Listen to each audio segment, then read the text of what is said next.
Hope in the time of desperation. The budget is built on expectation that people will spend more, drive growth. The Union Budget 2025-26 seeks to address specific issues plaguing the Indian economy, flagging domestic demand, sluggish private investment, and tepid wage growth, leading to a slowdown in meaningful GDP growth. Closer look at the priorities and allocations would reveal that the approach is cautious without the assurance that they would indeed address the underlying problems. The government has seized upon a double edged sword, the substantial tax breaks to boost consumption and to drive growth, leaving it with little room to expand public spending on capital expenditure, which could have been another useful lever to achieve the same end. While putting more money in the hands of middle class seems the right thing to do in the right time of unrelenting inflation, the focus continues to be on fiscal consolidation with targeted fiscal deficit of 4.4% of GDP in FY26, coming down from 4.8% in FY25. It has sought to project augmented direct tax receipts despite providing tax rebate incentives for a large segment of the salaried direct taxpayers. The expectation is that there would be better compliance with a greater use of technology, which was useful in increasing the direct tax revenue from budgeted estimate of 11 lakh crore to 12.57 lakh crore in 25. The highlight of the budget remains the move to ensure that taxpayers earning up to 12 lakh excluding special rate income such as capital gains have no tax liability due to the rebate provided. This means to boost demand among the salaried middle class and lower middle class sections who get substantial benefits in the form of tax savings and could be expected to spur consumption. The economic survey has pointed to mixed trends in the urban demand, unlike sustained consumption growth in rural areas through the year. And this move clearly targets the problem. Also, there has been a clamor for relief from among direct tax paying middle class sections who have had to cope with both rising inflation and indirect goods and service tax payments that squeeze their incomes. The budget addresses this issue in good measure with tax incentives. In a way, this is also a response to resentment among the government's own sympathizers and can be read as a way to mitigate any loss of political support. While the salaried middle class sections would indeed benefit and welcome the move, it is not clear if this measure alone will stimulate demand to the extent of creating a strong virtuous economic growth cycle.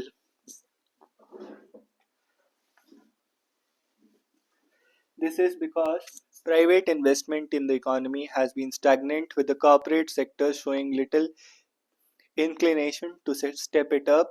The budget continues the trend of incentivizing the corporate sector to do so. Revenues from corporate tax as a share of gross tax collections are estimated to fall slightly from 25.4% in FY25 to 25.3% in FY26. But considering that corporates have shown little inclination to increase investment despite low corporate tax rates and increased profitability, the government should have adopted an alternative approach, perhaps gradually phasing out of tax incentives. The budget continues the trend of a high allocation on capex, albeit with a reduced share compared to the previous budget since the COVID-19 pandemic. Allocations in road transport and telecom fell from 5.95% and 2.64% in revised estimates for FY25 and 5.67% and 1.6% in budget estimates 26. Budgetary supports for the railways has also remained stagnant compared to FY25. This is curious considering that the railways have suffered a series of accidents in the recent years and require a strong infrastructural boost. However, the government has done well to emphasize support for MSMEs with enhanced credit guarantee cover increased from 5 crore to 10 crore and startups 10 crore to 20 crore, besides schemes for footwear and leather industry, toy sector and food processing MSMEs. The attention devoted to expanding clean energy generation is evident in the incentives provided to the electric vehicle and battery technology sectors in the form of duty exemption on capital goods from others. In terms of allocations, expenditure is budgeted to increase by 0.24 points from 1.36% in FY25 to 1.6% in FY26 in the energy sector. This is indeed welcome, considering the strategic importance of this sector as the country transits to a climate friendly economy. While allocations for rural development increased from 4% to 5.24% in FY26 budgeted estimates, those for major schemes such as MGNREGS fell from 1.82% to 1.7%. Allocations have been increased in other schemes such as PM Awas Yojana, National Rural Livelihood Mission. The MGNREGS is tested as a scheme that enhances rural incomes and allows the rural poor to spend more on consumer goods, and any effort to stifle it would be counterproductive to the goal of stimulating demand. Without employment remaining a major issue in the economy, the budget's emphasis on social security for gig workers by arranging for identity cards for them and registration in the e-Shram portal, besides healthcare under PM Jan Arogya Yojana, is welcome, while the budget speech focused on skilling initiatives that would aid youth gaining employment in an industrial world that is increasingly relying upon automation. The Employment Link Incentive Scheme, ambitiously launched last year, curiously did not find any mention in the budget. While the budget has come up with measures that address the needs of the economy, there is too much left to hope built upon imponderables and too little riding on pragmatism. Real relief. The Union Budget 25 has offered some relief to the middle class by easing the tax burden on savings. However, reality remains unchanged. The middle class continues to shoulder a significant share of direct and indirect taxes. In return, they expect more than just token benefits. They seek well maintained roads, they seek quality education, and most importantly, they seek accessible and efficient healthcare. The question is, will the government prioritize these essential services? The economic survey's recommendations on coal plants would be godsend news for the country's beleaguered thermal sector. The return of Donald Trump to the White House offers hope for the sector. We all know that Mr. Trump is not a big votary of climate accord, hence the pressure on India to adhere to a carbon agreed carbon emission levels may not be so severe.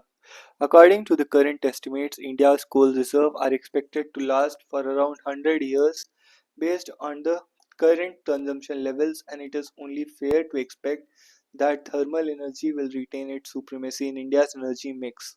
However, responsibility that rests on our policymakers is all the more valid now.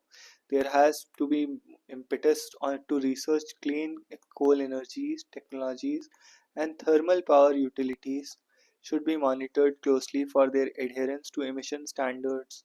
The deadline for installation of flue gas desulfurs should be viewed in all seriousness.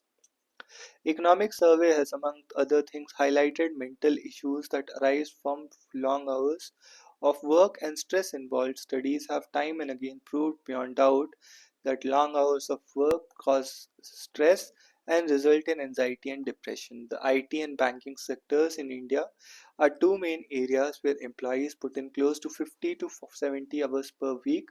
This not only affects their physical and mental health but also deprives them of regular family time. It is no exaggeration to say that many brilliant youngsters in India do look at options overseas, also keeping in mind the balance between work and personal life.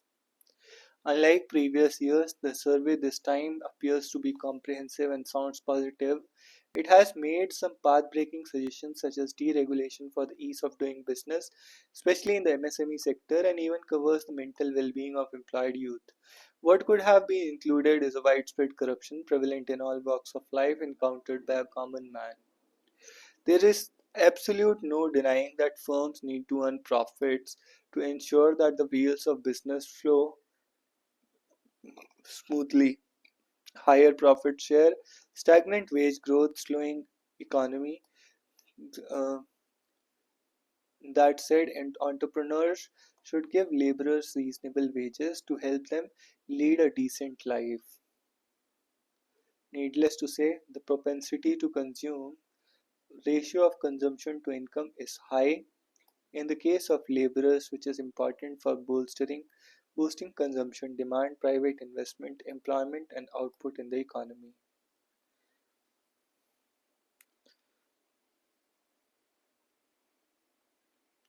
A union budget that ticks most of the boxes. A union budget for FY26 has been presented in the backdrop of challenging domestic and global macroeconomic environment. The state of the economy appears to be in a cyclical slowdown led by weakening urban consumption, lackluster job growth, and investment cycle by private sector that is yet to turn broad-based. Further, the global geopolitical and geo-economic environment has become extremely uncertain, with serious risk of disruption to global trade. Nevertheless, India's macroeconomic strength remains uncompromised. GVA growth is expected to bounce back in FY25. Core inflation appears to be benign, and current account deficit has been lower than its long-term trend, with structural support from rising and buoyant services export.